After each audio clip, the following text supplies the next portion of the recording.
Olá, pessoal! Como vocês estão? O tema da nossa aula de hoje será a Resolução Normativa número 38, de 17 de abril de 2018, que dispõe sobre restrições ao uso de animais em ensino.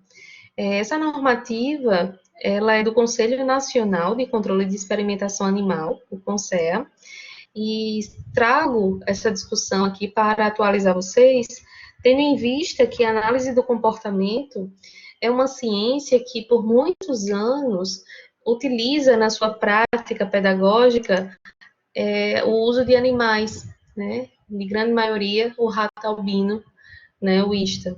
Então, só contextualizando um pouco, a análise do comportamento faz parte do currículo básico de formação do psicólogo, desde a regulamentação da profissão no Brasil na década de 60, né?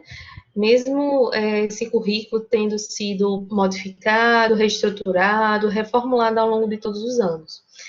Na psicologia, o uso de animais, especificamente, e tradicionalmente se efetivou no contexto de laboratório de análise experimental do comportamento.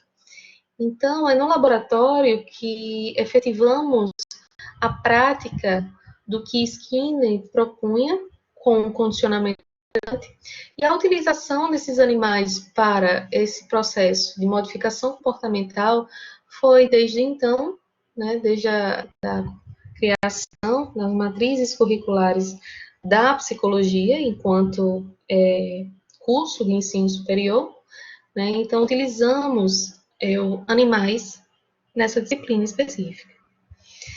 Então, de maneira geral, o propósito de estar ensinando princípios básicos de aprendizagem operante a partir da utilização de animais não humanos tem como, ou tinha, melhor dizendo, né, já no contexto dessa resolução, o objetivo de propiciar a observação e análise das contingências relacionadas entre o organismo, o indivíduo, ou nesse exemplo, né, nesse contexto que estamos falando, o animal e o ambiente, além de promover uma generalização do repertório adquirido pelo aluno no laboratório para as demais áreas do conhecimento e atuação da psicologia.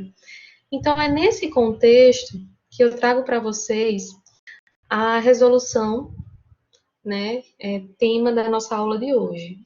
Então, ela é de 2018, né, e entrou em vigor um ano depois da sua publicação. Então, eu gostaria de estar trazendo aqui para vocês essas informações atualizadas e explicando um pouco do porquê que não podemos mais, no Brasil, nas instituições de ensino superior, especificamente na graduação de psicologia, utilizarmos animais para as nossas práticas pedagógicas no processo de ensino-aprendizagem, tá? Então, aqui no artigo 1º, fica bem explícito o seguinte: fica proibido o uso de animais em atividades didáticas, demonstrativas e observacionais que não objetivem desenvolver habilidades psicomotoras e competência dos discentes envolvidos. Parágrafo único. Não se aplica a proibição estabelecida no caput deste artigo às atividades didáticas em pós-graduação e aquelas aplicadas à biodiversidade, ecologia, zoologia e conservação, produção, sanidade e inspeção animal, que ensejem abordagens diagnósticas, terapêuticas, profiláticas e zootécnicas, objetivando a redução de riscos sanitários, de danos físicos ou o aprimoramento da condução de produção de saúde ou da qualidade de vida dos animais utilizados. O artigo 2º diz que essa resolução entrará em vigor em 12 meses. E aqui se encerra esta resolução, né? Ela é curtinha, direta, objetiva, assim como a metodologia experimental se embasa. O que eu quero salientar aqui é que existem, logicamente, as contrapartidas dessa proibição, né? as vantagens e desvantagens, e não é meu objetivo aqui estar levantando essa discussão, pode ser até um outro vídeo que a gente pode estar falando sobre isso, uma outra aula, mas de atualizá-los, o motivo ou o que está embasando a proibição da psicologia utilizar animais não humanos, ratos, num laboratório de psicologia experimental ou de análise experimental do comportamento. Então, este é o motivo, né? Então, a grande proposta de termos um laboratório de psicologia experimental ou de análise experimental do comportamento é para a replicação dos experimentos propostos por Skinner. Então, nós não tínhamos nenhuma intervenção que pudesse gerar novas comprovações acerca daquelas estratégias ou aqueles procedimentos que fazíamos com os animais, tá? Então, é importante a gente entender que eram replicações, não existia uma novidade quanto aos resultados que nós encontrávamos, a não ser o que já tinha sido exposto pela literatura, pela teoria, né?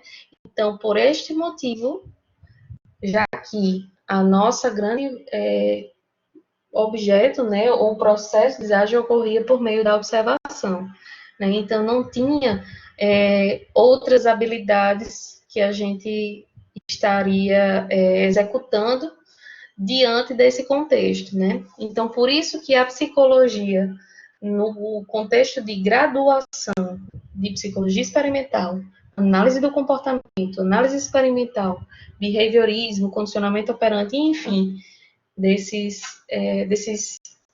dessa linha teórica de estudo, né? É por isso que a gente não utiliza mais os animais, tá? Então, espero que tenha ficado claro para vocês, né? Então, a utilização de animais permanece para pós-graduação em alguns contextos específicos, como vimos aqui no parágrafo único, e para a psicologia também, como é que eu posso explicar? Que não seja, pronto, que não seja somente para observação. Entenda-se somente não no intuito de minimizar a importância da observação, mas como esse não é um dos objetivos que autorizam essa utilização, né, de animais para esse cunho. Espero que vocês tenham gostado, né, dessa minha explicação, dessa minha contribuição para a nossa atualização acerca dos estudos que envolvem a psicologia experimental. Então, até breve. Tchau, tchau.